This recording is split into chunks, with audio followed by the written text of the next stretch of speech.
We are outside the city a bit in Corona up at Skull Canyon. I'm here with Pete. Pete, where in the world are we? This is Corona? Yes, we are just south of Corona, right off the 15 freeway. Okay, now Skull Canyon, tell us a little bit about it. Our kids named it Skull Canyon years ago. We just used to come out here on the weekends and go hiking. So Petey and Corey, they found a skull one day and, so they put it on a rock. They started calling the canyon up there Skull Canyon. So we didn't think much about it, but every weekend they'd want to come out and go to Skull Canyon. Well, okay. So we started calling it Skull Canyon. But they lost the skull one day. Oh, okay. A flood came through, lost the skull. The kids were just upset, like, oh no. Well, 6 months later, they find the skull.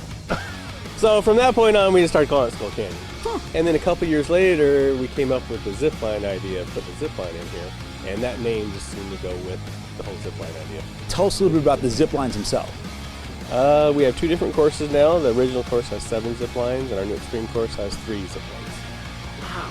And how, distance, how fast are we going? How long are the zips? Our shortest one is about 220 feet, and the longest is 1,800 feet long. Wow. Yeah. And speeds from 20 miles an hour, so I've been clocked actually at over 60 miles an hour on one of them. Really? Yes. Oh my goodness. So you could be next. I don't know about that, but all right, well, that's cool. So before we go up on the zip lines, what do we, when I see we have harnesses on the ground, and then we have a gallery over here. Let's go and pan over to the right. All these people, they're all set to go. Yes, they are ready. That's part of the family. That's part of the Skull Canyon founders over there. That was the other thing too. I noticed when we pulled up, I saw that Ego Ziplines, I think is what I saw. Why are we calling it Ego Ziplines? Believe it or not, we get a lot of people here from out of state, from northern countries. A lot of these people have never seen a lizard, never seen a snake.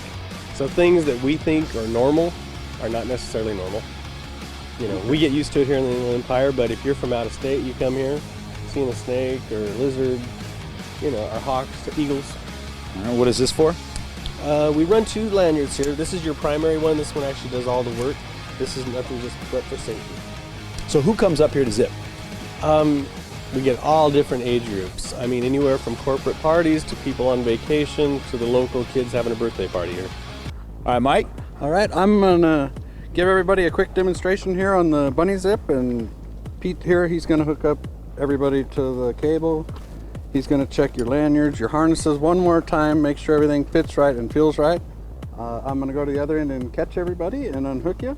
This is your primary lanyard. We call it your red one. Mm-hmm. Put it up around here. And since we're on doing this, I'm going to show you what we do here also. This is your safety one. Mm-hmm. This goes up and around the cable. In case of complete failure of any of this, you'd be hanging out there like Superman. Okay? And let me check everything one more time. Mm-hmm. And I keep this in front of me, right? Not around the back. Okay. Yes. And actually, you can kind of use it as like a little steering rudder. Oh. And once you kind of lean back, you kind of pull them apart like a bow and arrow. And you'll just be like a rudder back and forth. Steering, aren't I just going straight? Not necessarily. You might just spin around a little bit. Oh, okay. You spin around on these? Yeah, a little bit. A little bit. Yeah. Right. So.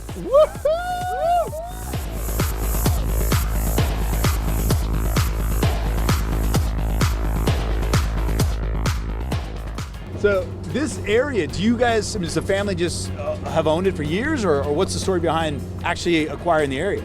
Me and my brother bought it. We were in the nursery business. It's our other job. We bought it to grow nursery stock. And one thing led to another. We realized we had these big, huge mountains. And actually, we were down in Costa Rica buying plants for the nursery and seeing all the zip lines. And that's where it all came, that's how it kind of came about. So you came home and you told your wife, Yvette, who's sitting next to him right there, and she said, "You're crazy, right?" Her and everybody else I know. Paul over there included said I'm really, really nuts. Everybody. But slowly but surely we came, it came full circle. It came full circle, huh? Yes. Once you got them on the zip line, they're like, yeah! Yeah, exactly. Oh, this is cool, man. So was it just something for your family at first, or did you initially or intentionally have it to offer to the public? A little of both. At first we did one just for us, and right away we realized I think we can do this.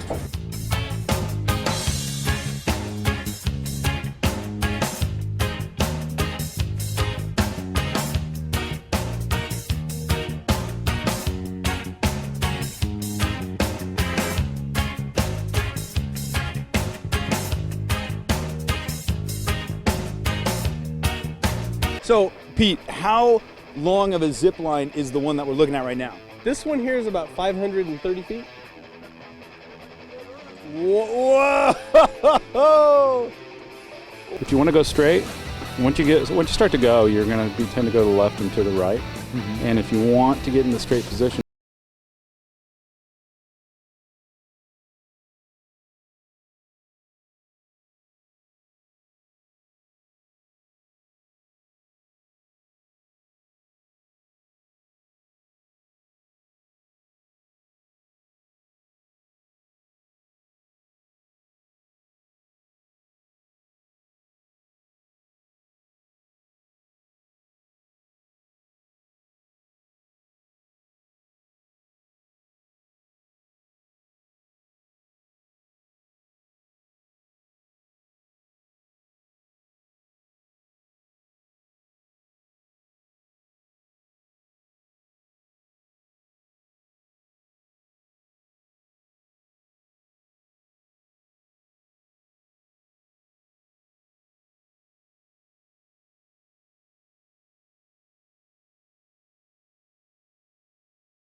Pete, this is a blast. Good times, huh? Good times. This is Something awesome. different to do. Are you kidding me? Yeah. This is great. So how many different lines are we going down on this tour? On this tour, there's 7 different lines.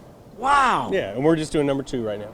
Oh my goodness. Yeah. And you were just telling me that way Yeah. back in the peaks of those mountains. Yeah, if you look, there's one little flagpole up there. You can barely see it today, but anyway, we are in the plans of putting zips from peak to peak around here.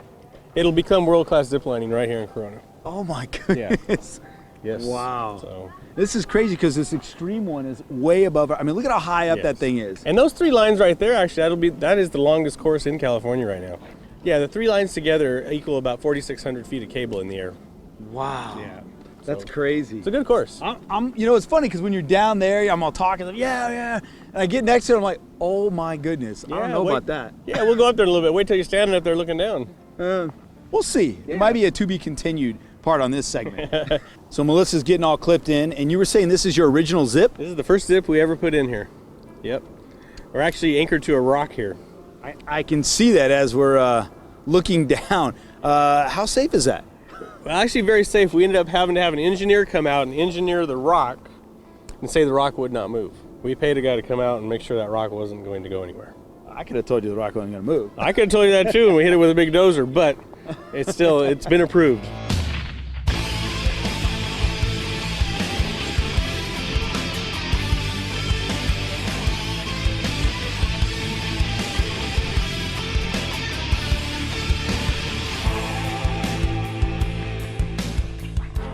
What are your hours up here, Pete? When are you open?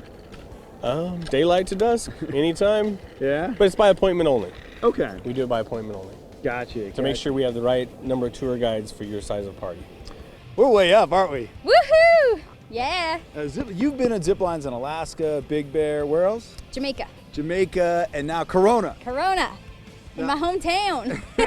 Your home, IE, is what you're referring to. Yeah, exactly. Yeah. All right. Now, you're pretty high up. Have you been this high up before? 180 was the most on a zip, so I think this is a little bit higher than that, so it'll be fun. And by the way, Joel's really nervous. Okay. I'm gonna have to push him off the zip. I don't even want to get near that ledge.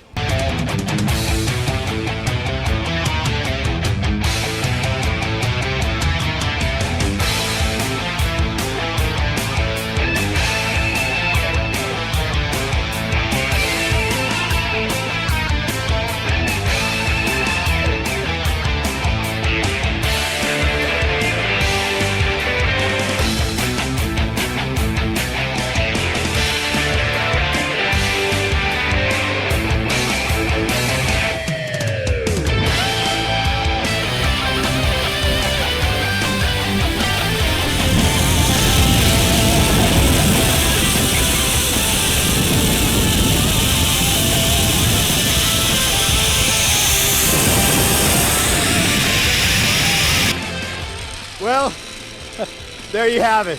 Obviously, a very, very unique place here in the Inland Empire. Wow, Skull Canyon in Corona. Woo! What an adventure. Thank you guys.